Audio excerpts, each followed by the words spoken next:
आपसे जानना चाहेंगे सबसे पहले ये कावड़ आर्ट क्या है।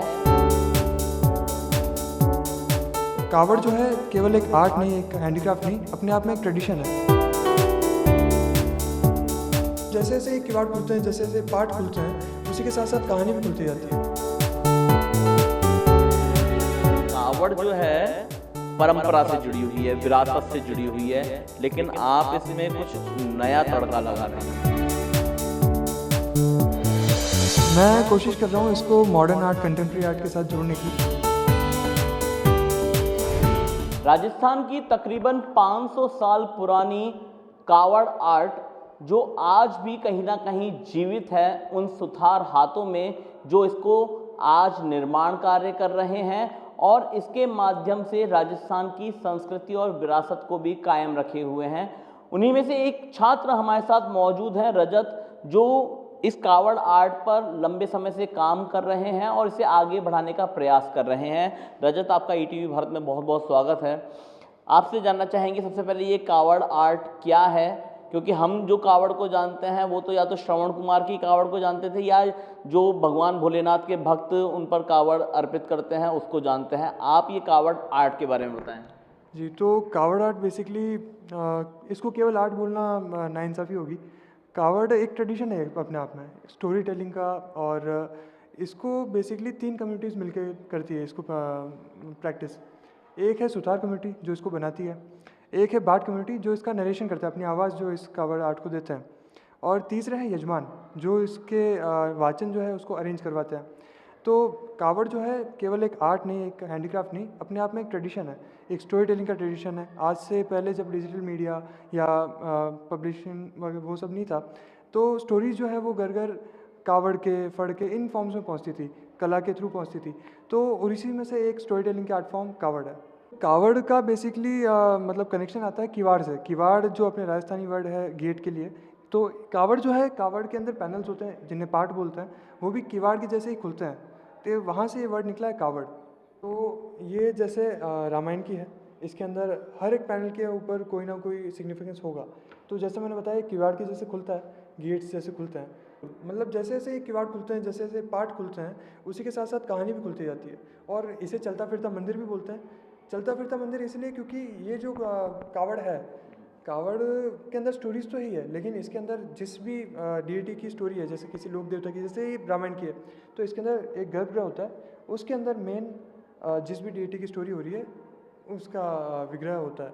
तो इसीलिए इसको चलता फिरता मंदिर भी बोलते हैं। इसमें प्राकृतिक रंग ही यूज़ होते हैं, जैसे लाल के लिए सिंदूर हो गया, पिलावटी कलर हो गया पीले के लिए, या नीले के लिए नील का इस्तेमाल हो गया, सफ़ेद के लिए खड़िया। तो ऐसे ही प्राकृतिक रंगों से ही इसको पूरा इस्तेमाल करके बनाया जाता है। यहाँ पर कुछ खास देखने को मिल रहा है। यहाँ पर नीचे की तरफ भगवान श्री कृष्ण और गौ माता भी नज़र आ रही हैं, जबकि ये पूरी जो कहानी है उस दौर में तो भगवान कृष्ण का जन्म तक नहीं हुआ था।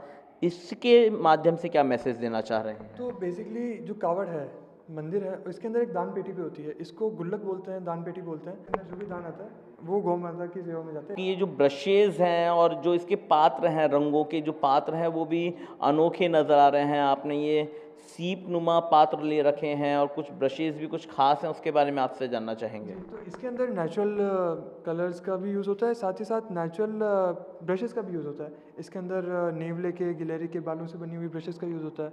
इसके पात्र के रूप में सीपी का यूज़ करते हैं, क्योंकि ये सिरेमिक जैसा एक्ट करती है, मतलब इसमें कलर चिपकता नहीं है और फ्लो इसका अच्छा रहता है, इसीलिए। और फिर बाद में ये ब्रशेस नेचुरल इसलिए क्योंकि ये जो है पैचेस नहीं आते हैं इससे, मतलब धब्बे नहीं पड़ते हैं कलर के अंदर, जो कि नेचुरल कलर के अंदर एक इम्पॉर्टेंट चीज़ है। तो इसीलिए इसमें नेचुरल ब्रशेस का यूज़ होता है। अच्छा, अब तक आपने अपनी कावड़ के माध्यम से क्या क्या मैसेज देने की कोशिश की है या किस किस तरह की स्टोरीज को इसमें शामिल करने का प्रयास किया है? जी, तो आपके सामने जो है, एक तो रामायण, मैंने कृष्ण लीला पे काम किया हुआ है। मैं इस कॉलेज की लेगेसी के ऊपर मैंने काम किया है। एक मैं अभी कंटेम्प्रेरी कावड़ बना रहा हूँ।